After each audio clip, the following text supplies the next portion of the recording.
Hey guys, welcome to Boxbread. It's been a busy week, so thanks for bearing with me and being patient for me to drop these videos.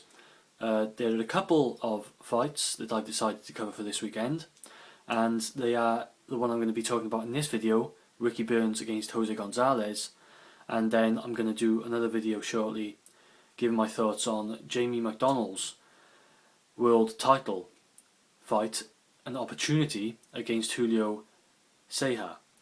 So let's get into this Ricky Burns fight. Ricky Burns' record, 35 victories, just 2 losses, no draws, around 27% KO ratio. Jose Gonzalez, unbeaten, 22 victories, okay, no losses, no draws, around 77% KO ratio. So instantly what we're seeing is, this is a dangerous fight that Ricky Burns has taken here. Now, Gonzalez has power, no doubt, but I'm going for Ricky Burns to win this fight by stoppage, and I'm going to go for round 9, and I'm going to be going through each fighter here and see why I feel that way.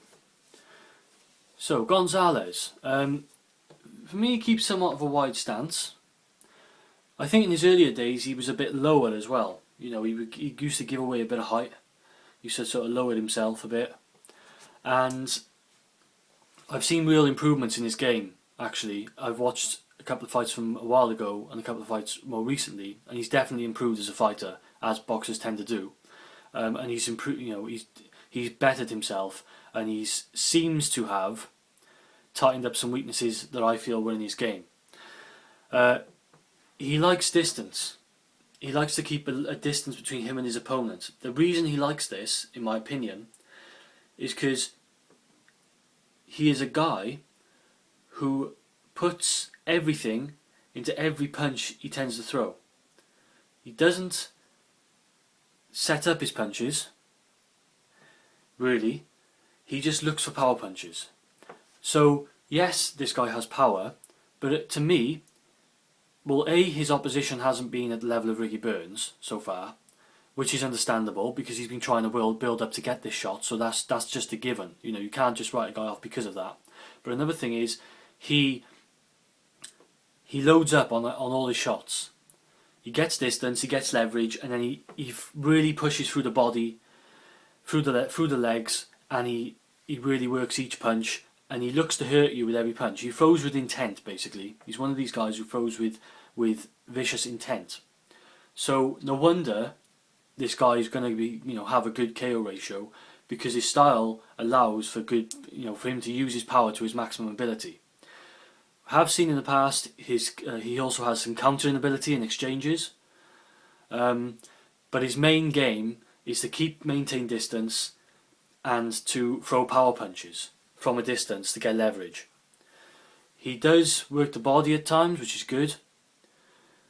He's pretty accurate. However, he lacks volume. Okay, he doesn't throw a lot for me.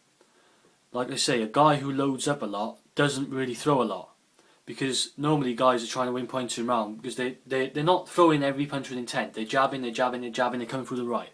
They're setting up those power punches with, weaker shots, but shots that are keeping their opponent occupied so they can open up, shots. The problem with Gonzalez, he doesn't really set them up that well. So to me, it makes it easier for his opposition, higher level of opposition like Ricky Burns, to be able to try and defend against those shots. Now, I'm not saying that's a given. That's Burns is going to find it easy, but it gives you more of a chance. If a guy's not putting a jab in your face and setting up his shots with, his right hand with the left, then if he's just, he's going to come for the power shot. We've seen it with Marcos Maidana throughout his career. More recently, where okay, he hurt Amir Khan, but we see lately Robert Garcia got him to use the jab, because the problem with Maidana, he was telegraphing punches because he kept going for the right hand. He's looking for the power shot every time. And the thing is, even when a guy like Khan, with his lower punch resistance, even though he was getting hurt, he was still able to avoid most of the punches, a majority of the punches. He was able to escape, because he knew this guy wasn't setting up with the jab. He didn't have to worry about anything else but that right hand. So maybe perhaps Burns will recognise in this fight that he just has to avoid those power punches that are going to come every so often. He's not going to have to deal with the jab in his face. Maybe Gonzalez will prove me wrong in this fight. Maybe he'll come out with a jab, but I don't think that's his game. I think he's going to perhaps telegraph some of his punches and then give Burns the opportunity to slip by them and actually defend against them and come back with something of his own. Also, I've seen Gonzalez fight in the past, and bear in mind what I'm about to say was a good few fights ago. However, it did happen.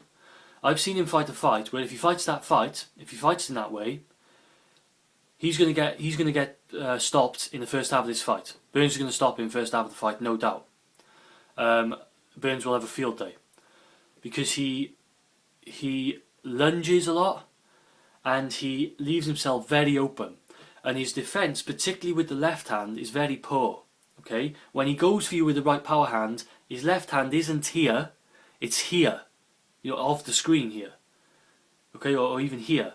He's not defending himself that well, and against another orthodox fighter who has his power hand in his right hand, this can be disastrous, because Burns can look for the counter. If he waits and times Gonzalez, he can counter Gonzalez. I think Gonzalez is open to counters. I still think that's a hole in his game. I think he's tightened up a bit. I think he's become more patient and he's not so gung-ho and so wild. But I do think that as this fight goes on, that's why I think Burns will end up getting to him, because I think that Burns will catch him with a few shots, and then this moves me on to the next point. This guy can get hit as well. Gonzalez can get hit. He's been hit in the past by much lesser fighters than Ricky Burns. He's been countered by lesser fighters. Okay, these are fighters with a good few losses on their record, who were meant to be, more like the journeyman stepping stone for Gonzalez, and he was hit. And I don't think he knows what to do when he gets hit. I don't think he reacts in the best way. He moves back in straight lines. He doesn't use a lot of lateral movement, and he keeps swinging when he's hurt. I don't like to see a guy doing that. I think that shows pride. It shows guys who are going to get hurt even more once they're hurt. The thing we talked about with Amir Khan, where he perhaps in his last fight, it wasn't perfect. He did get hurt, but he was covering up to recover. Give himself time to recover. That's what I don't feel Gonzalez does. So if Burns catches this guy, how does this guy react? I've seen Burns put down before. I've seen Burns hurt before. He's covered up very well. He's ridden the storm.